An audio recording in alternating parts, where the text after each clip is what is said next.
Shalom, bien-aimés dans le Seigneur, grande est notre joie de nous retrouver au pied du Grand Roi, comme chaque jour, du lundi au samedi. Nous sommes dans la joie de nous retrouver donc ce vendredi 3 janvier 2025 et nous vous saluons au nom de notre Seigneur et Sauveur Jésus-Christ. Pour notre méditation de ce jour, nous allons lire un texte dans la lettre de Paul aux Romains, chapitre 12, nous lirons le verset 2. Romains 12, 2, voici ce que déclarent les Écritures. Dans la version Louis II, nous lisons « Ne vous conformez pas au siècle présent, mais soyez transformés par le renouvellement de l'intelligence afin que vous discerniez quelle est la volonté de Dieu, ce qui est bon, agréable et parfait. » Nous lirons juste la première partie. Dans la parole de vie, il est écrit « Ne suivez pas les coutumes du monde où nous vivons. » Et la Bible du Semeur nous dit « Ne prenez pas comme modèle le monde actuel. » Non au conformisme. Non au conformisme, tel est le thème de notre méditation de ce vendredi 3 janvier 2025. Bien-aimés dans le Seigneur. Dans ce monde, nous vivons en grande partie par imitation. Il est écrit dans Ecclésiaste chapitre 1er, verset 9, « Ce qui a été, c'est ce qui sera, et ce qui s'est fait, c'est ce qui se fera. Il n'y a rien de nouveau sous le soleil. » En fait, nous adoptons les attitudes de ceux qui ont vécu avant nous ou de nos contemporains, ceux qui vivent aussi avec nous dans notre environnement, qui eux aussi ont imité totalement ou partiellement les aînés et d'autres contemporains. Ainsi, par exemple, un enfant fera ce que ses parents et ses aînés font. Ensuite, ce que les autres dans son environnement font suite à des pressions directes ou indirectes. École, dans le quartier et tout. C'est cela le monde avec ses us et coutumes. Le danger vient lorsque nous imitons totalement. C'est le conformisme. Une imitation exagérée. Le texte du jour nous interpelle quant à ce conformisme qui peut être dangereux et dévastateur. Nous voyons comment les imitations aveugles causent beaucoup de tort. Et avec les médias, bien-aimés, cela est d'autant plus dangereux. Les influences négatives paraissent plus fortes que les positives. Voyons ce que le texte du jour nous transmet. Premier point, parlons du siècle présent. Le siècle présent. Ne vous conformez pas au siècle présent. 1 Jean chapitre 2, verset 16, la Bible dit « Car tout ce qui est dans le monde, la convoitise de la chair, la convoitise des yeux, l'orgueil de la vie, ne vient point du Père, mais vient du monde. » Depuis la chute de l'homme à Éden, le péché a non seulement souillé tous les humains, mais aussi les a tenus captifs, esclaves. C'est ainsi que nous pouvons comprendre ces deux versets, notamment Romains chapitre 5, verset 12, il est dit « Le péché est entré dans le monde à cause d'un seul homme, Adam, et le péché a amené la mort. Alors la mort a touché tous les êtres humains parce que tous ont péché. » Et dans Romains chapitre 7, verset 14 et 15, il est dit « Oui, nous le savons, la loi vient de Dieu, mais moi, je suis un homme faible, vendu comme esclave au péché. Vraiment, ce que je fais, je ne le comprends pas.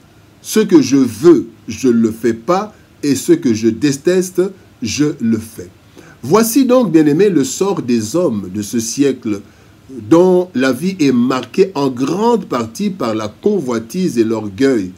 Et pratiquement tout ce qui se fait, bien-aimés, tout ce qui se fait vise le plaisir, la satisfaction personnelle et égoïste, la soif de dominer, pratiquement tout.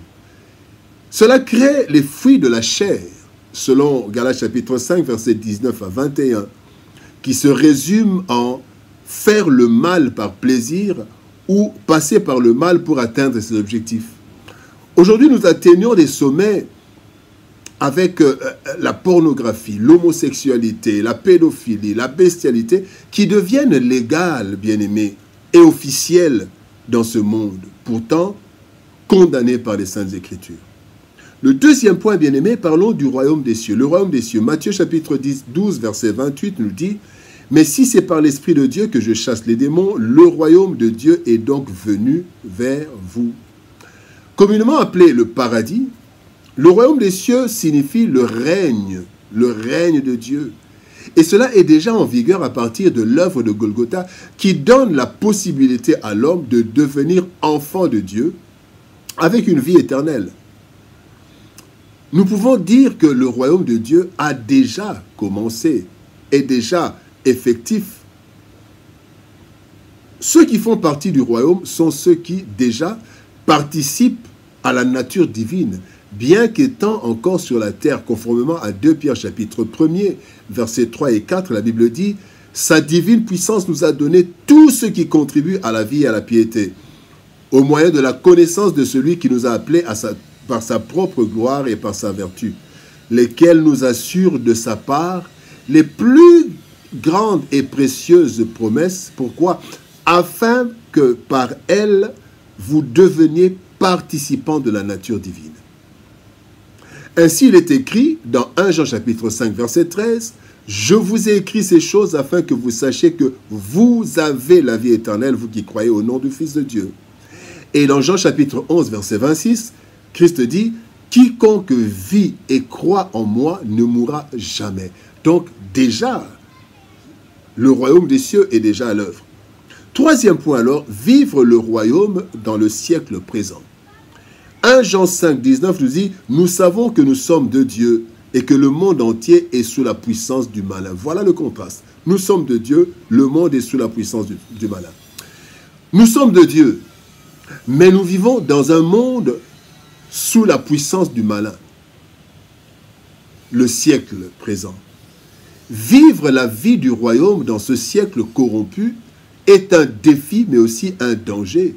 Voilà pourquoi Christ a dit, d'abord, d'une part, au Père, dans Jean chapitre 17, verset 15, il dit, « Je ne te prie pas de les ôter du monde, mais de les préserver du mal. » Alors, ailleurs, il dit, ils ne sont pas du monde. De les préserver. Donc, dans ce monde, il y a le mal. Et il dit aux disciples, dans Jean 16, 33, « Je vous ai dit ces choses afin que vous ayez la paix en moi. Vous aurez des tribulations dans le monde, mais prenez courage, j'ai vaincu le monde. » C'est ainsi que l'apôtre Pierre, bien-aimé, nous donne un précieux conseil.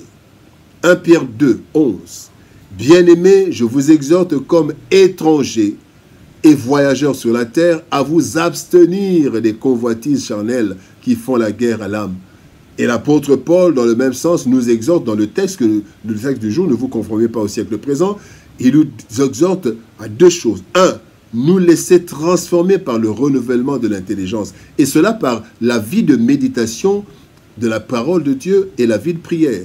Et deuxième chose, il dit que nous devons discerner la volonté de Dieu dans tout ce que nous voulons faire. Donc, discerner ce qui est bon, ce qui est agréable et ce qui est parfait selon Dieu.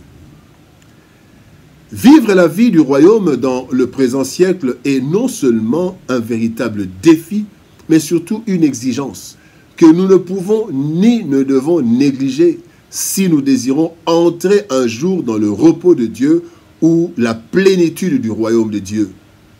En effet, notre entrée dans le paradis dépend de notre marche dans le siècle présent. Ainsi, nous devons éviter le conformisme, mais discerner la volonté de Dieu et adopter une attitude conforme à cette volonté, la volonté de Dieu, et non conforme au monde corrompu. La méditation de la parole de Dieu, la vie de prière sérieuse, ainsi que la discipline personnelle doivent être notre code de conduite, ainsi nous éviterons de nous conformer au siècle présent. Prions. Père de gloire, nous te bénissons et te rendons grâce, toi qui nous aimes, toi qui nous as rachetés, Seigneur éternel. Tu nous as sauvés en Jésus-Christ, mais tu nous as gardés sur la terre. Ainsi, nous participons déjà au royaume, mais nous vivons sur cette terre, une terre corrompue, une terre, Seigneur, au Dieu de gloire, de péché. Seigneur, aide-nous à vivre sur cette terre. N'étant pas de ce monde, mais vivant dans ce monde, aide-nous à ne pas nous conformer au siècle présent, mais à considérer, à discerner et à ne faire que ce qui est bon, agréable et parfait pour toi. Aide-nous, Seigneur de gloire, à ne pas nous conformer au monde, à ce siècle, mais que nous puissions discerner et faire ce que nous devons faire selon ta volonté.